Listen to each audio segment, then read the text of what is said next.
Dagon. Un relato de H.P. Lovecraft. Escribo esto bajo una fuerte tensión mental, ya que cuando llegue la noche, habré dejado de existir.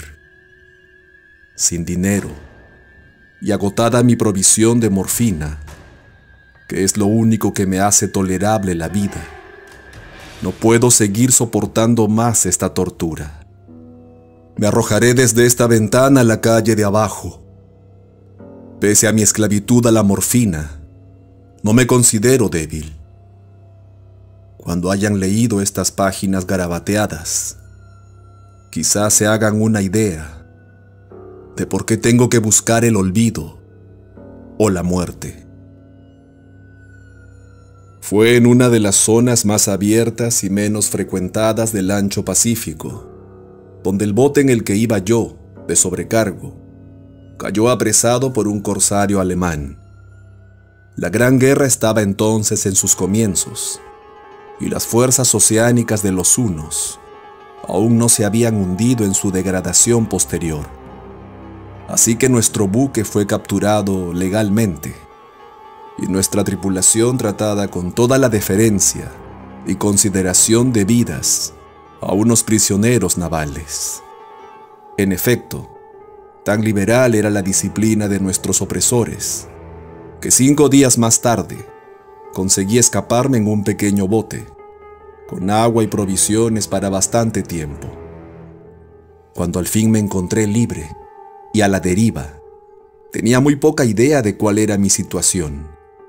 Navegante poco experto, solo sabía calcular de manera muy vaga, por el sol y las estrellas, que estaba algo al sur del Ecuador.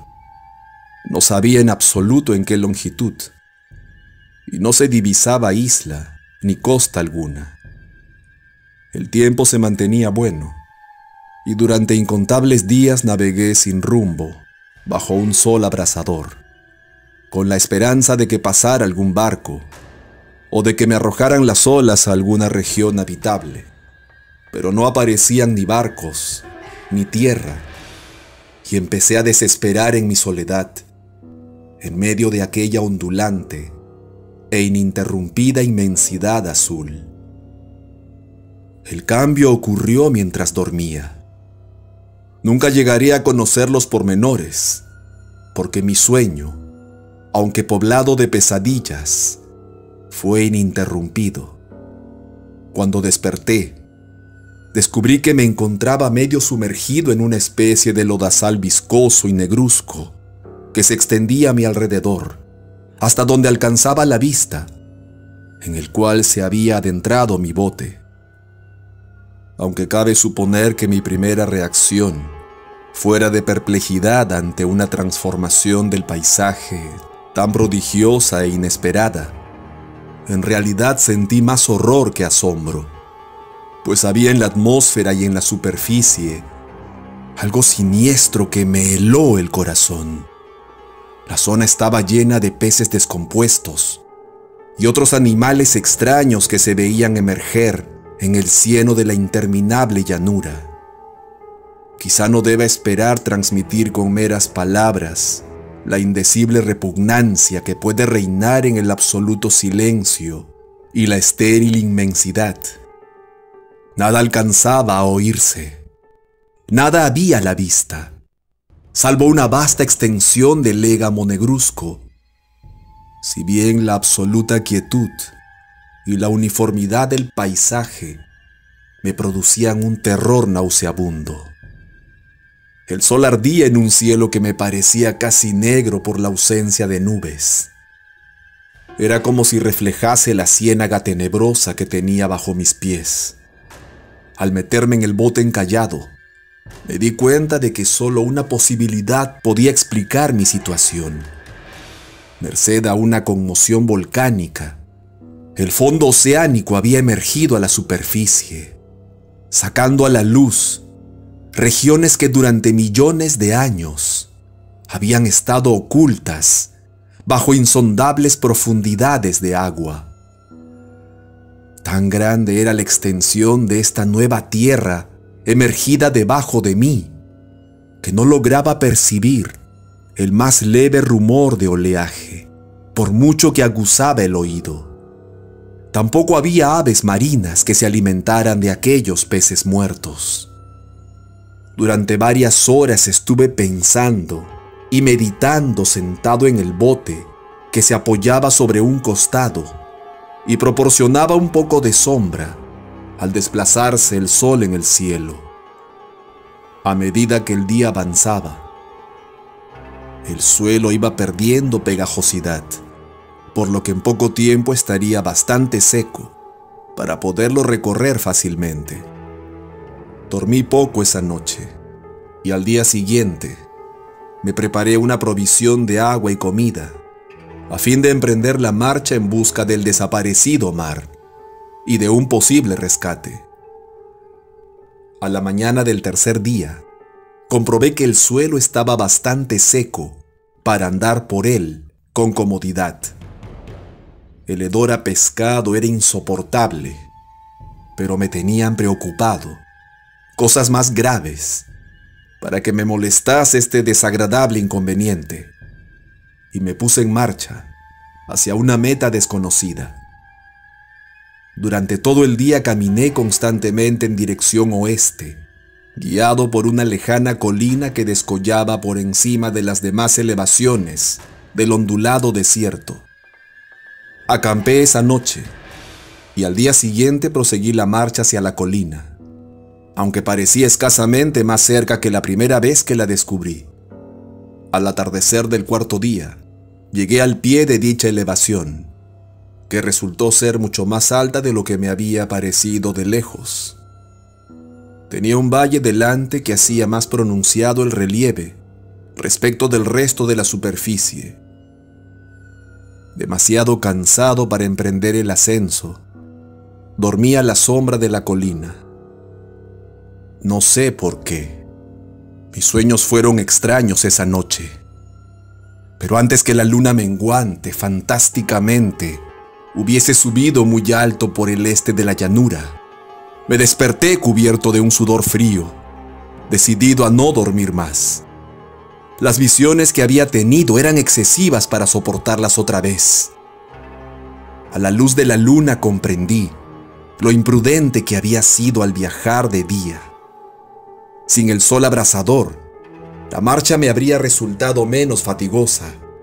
De hecho, me sentí de nuevo lo bastante fuerte como para acometer el ascenso, que por la tarde no había sido capaz de emprender. Recogí mis cosas e inicié la subida a la cresta de la elevación.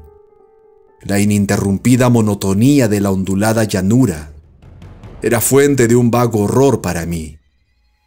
Pero creo que mi horror aumentó cuando llegué a lo alto del monte y vi al otro lado una inmensa cima o cañón, cuya oscura concavidad aún no iluminaba la luna.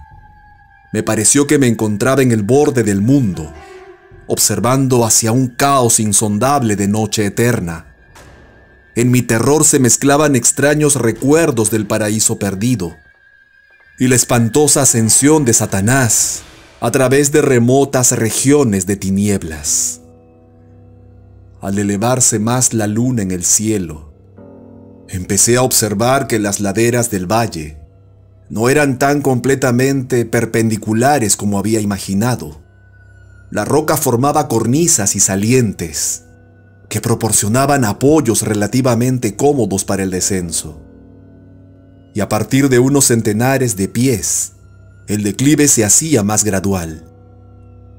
Movido por un impulso que no me es posible analizar con precisión, bajé trabajosamente por las rocas hasta el declive más suave, sin dejar de mirar hacia las profundidades estigias, donde aún no había penetrado la luz.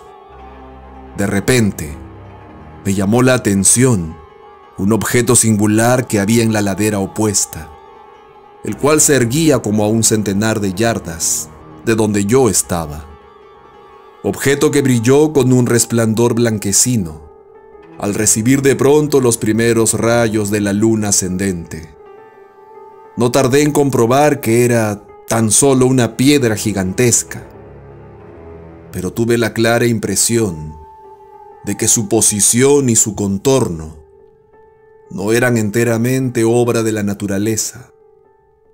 Un examen más detenido me llenó de sensaciones imposibles de expresar, pues pese a su enorme magnitud y su situación en un abismo abierto en el fondo del mar cuando el mundo era joven, me di cuenta sin posibilidad de duda de que el extraño objeto era un monolito perfectamente tallado, cuya imponente masa había conocido el arte y quizá el culto de criaturas vivas y pensantes. Confuso y asustado, aunque no sin cierta emoción de científico o de arqueólogo, examiné mis alrededores con atención. La luna, ahora casi en su cenit, asomaba espectral y vívida por encima de los gigantescos peldaños que rodeaban el abismo, y reveló un ancho curso de agua que discurría por el fondo, formando meandros, perdiéndose en ambas direcciones, y casi rozándome los pies donde me había detenido. Al otro lado del abismo, las pequeñas olas bañaban la base del ciclópeo monolito, en cuya superficie podía distinguir ahora inscripciones y toscos relieves. La escritura pertenecía a un sistema de jeroglíficos desconocido para mí, distinto de cuantos yo había visto en los libros, y consistente en su mayor parte en símbolos acuáticos, esquematizados, tales como peces, anguilas, pulpos, crustáceos, moluscos, ballenas y demás. Algunos de los caracteres representaban evidentemente seres marinos desconocidos para el mundo moderno, pero cuyos cuerpos en descomposición había visto yo en la llanura surgida del océano. Sin embargo, fueron los relieves los que más me fascinaron, claramente visibles al otro lado del curso de agua, a causa de sus enormes proporciones.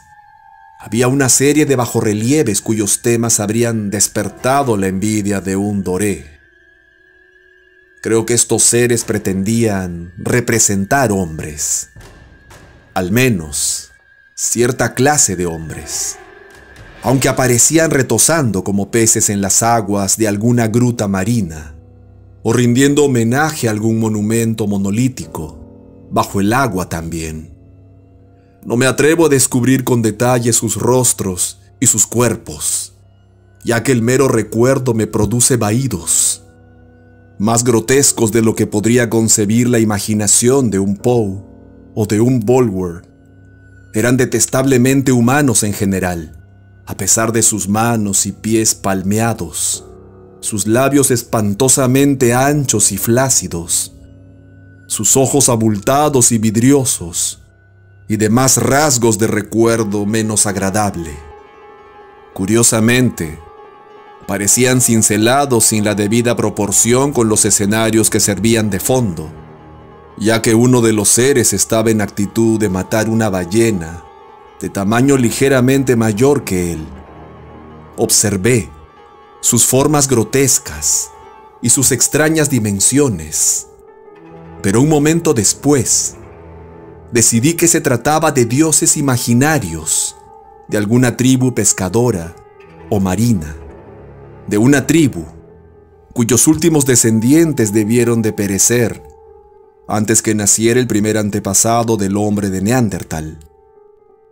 Aterrado ante esta visión inesperada y fugaz de un pasado que rebasaba la concepción del más atrevido antropólogo, me quedé pensativo, mientras la luna bañaba con misterioso resplandor el silencioso canal que tenía ante mí. Entonces, de repente, lo vi. La entidad surgió a la vista sobre las aguas oscuras, inmenso, repugnante. Aquella especie de Polifemo saltó hacia el monolito como un monstruo de pesadilla, y lo rodeó con sus brazos enormes y escamosos, al tiempo que inclinaba la cabeza y profería ciertos gritos acompasados. Creo que enloquecí entonces. No recuerdo muy bien los detalles de mi frenética subida por la ladera y el acantilado, ni de mi delirante regreso al bote varado. Creo que canté mucho y que reí incesantemente cuando no podía cantar. Tengo el vago recuerdo de una tormenta, poco después de llegar al bote. En todo caso, sé que oí el estampido de los truenos y demás ruidos que la naturaleza profiere en sus momentos de mayor irritación. Cuando salí de las sombras, estaba en un hospital de San Francisco. Me había llevado allí el capitán del barco norteamericano que había recogido mi bote en medio del océano.